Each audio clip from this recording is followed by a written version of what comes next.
បាទសូមគូរូបជំរាបសួរបងប្អូនមិត្តអ្នកសិក្សាភាសាអង់គ្លេសទាំងអស់គ្នាបាទថ្ងៃនេះបន្តប្រយោគបដិសេធចំនួន 10000 ប្រយោគជាបន្តទៀតបាទ 10,000 positive sentences ចូលដល់វីដេអូទី2បាទសម្រាប់វីដេអូទី2គឺសិក្សាពី sentence 11 5 years from now I want to have a successful business 5 years from now I want to have a successful business 5ឆ្នាំ5ឆ្នាំចាប់ពីឥឡូវនេះទៅឬក៏5ឆ្នាំទៀតនឹងខ្ញុំនឹងមិនមានអាជីវកម្មជោគជ័យអីទេបាទអូខេ sentence 12 5 years from now I want to be financially independent 5 years from now I want to be financially independent ចឹងថា5ឆ្នាំចាប់ពីឥឡូវនេះទៅខ្ញុំបាទឬក៏5ឆ្នាំទៀតខ្ញុំនឹងមិនមានឯករាជ្យភាពផ្នែកហិរញ្ញវត្ថុទេបាទចឹង financially independent បាទមានឯករាជ្យភាពផ្នែកខាងហិរញ្ញវត្ថុផ្នែកខាងលុយកាក់ហ្នឹងបាទ Okay, sentence 13. 5 years from now, I want to have completed my education. 5 years from now, I want to have completed my education. 5ឆ្នាំចាប់ពីឥឡូវនេះទៅឬក៏5ឆ្នាំទៀតខ្ញុំនឹងមិនបានបញ្ចប់ការសិក្សារបស់ខ្ញុំទេបាទចឹង I want to have completed my education បាទខ្ញុំនឹងមិនបានបញ្ចប់ completed បាទមិនបានបញ្ចប់ការសិក្សារបស់ខ្ញុំទេបាទ Sentence 14 5 years from now I want to have a better lifestyle 5 years from now I want to have a better lifestyle ចឹងថា5ឆ្នាំចាប់ពីឥឡូវនេះទៅឬក៏5ឆ្នាំទៀតខ្ញុំនឹងមិនមានកម្រិតជីវភាពរស់នៅល្អប្រសើរបាទល្អប្រសើរជាងនេះទេចឹង5ឆ្នាំទៀតខ្ញុំនឹងមិនមានបាទកម្រិតជីវភាពរស់នៅល្អប្រសើរទេឬក៏ល្អប្រសើរជាងនេះទេបាទអូខេ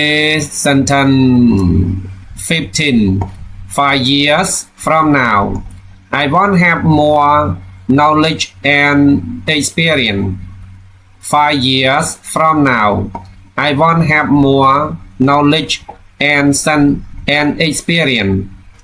ចឹងថា5ឆ្នាំចាប់ពីឥឡូវនេះទៅឬក៏5ឆ្នាំទៀតខ្ញុំនឹងមិនមានចំណេះដឹងនិងបទពិសោធន៍ថែមទៀតទេបាទចឹងខ្ញុំនឹងមិនមានចំណេះដឹងនិងបទពិសោធន៍បន្ថែមទៀតទេ I want to have more បាទ more knowledge បាទចំណេះដឹងបន្ថែមទៀតហើយនឹង experience បាទបទពិសោធន៍បន្ថែមទៀត experience បទពិសោធន៍បាទបន្ត sentence 16 5 years from now I want to be a better version of myself 5 years from now I want to be a better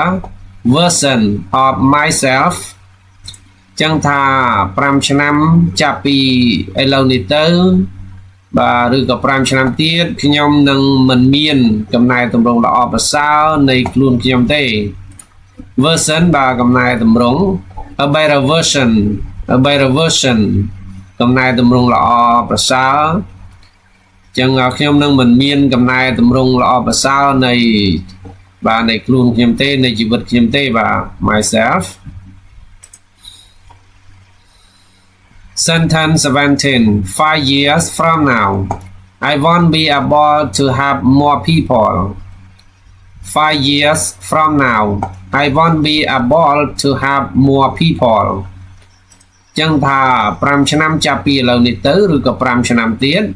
ខ្ញុំនឹងមិនអាចជួយមនុស្សបានទៀតទេអូខេ able នេះអាចបាទ be able ចឹង I want be able to ខ្ញុំមិនអាចបាទចឹងខ្ញុំមិនអាច have more people មិនអាចជួយមនុស្សបាទតទៅទៀតបានទេឬក៏មិនអាចជួយមនុស្សបានទៀតទេ Okay, sentence 18. 5 years from now, I want to have a peaceful and happy life. 5 years from now, I want to have a peaceful and happy life. ចឹងថា5ឆ្នាំចាប់ពីឥឡូវនេះទៅឬក៏5ឆ្នាំទៀតខ្ញុំនឹងមិនមានជីវិតសន្តិភាពនិងសុភមង្គលទេបាទ peaceful life ហ្នឹងបាទជីវិតប្រកបដោយសុខសន្តិភាពអូខេបាទហើយនឹង happy life បាទជីវិតដែលមានសុភមង្គលជីវិតដែលពោពេញទៅដោយក្តីសប្បាយរីករាយ Okay, sentence 19. 5 years from now, I want to have achieved my biggest dream. 5 years from now, I want to have achieved my biggest dream. ចឹងគេថា5ឆ្នាំចាប់ពីឥឡូវនេះទៅឬក៏5ឆ្នាំទៀតខ្ញុំនឹងមិនទទួលបាននៅក្តីស្រមៃដ៏ធំរបស់ខ្ញុំទេឬក៏សម្រេចបានណា achieve បាទចឹង5 year from now បាទ5ឆ្នាំទៀត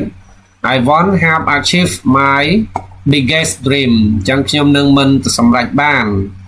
បាទខ្ញុំនឹងមិនសម្រេចបាននៅក្តីស្រមៃដ៏ធំបំផុតរបស់ខ្ញុំទេ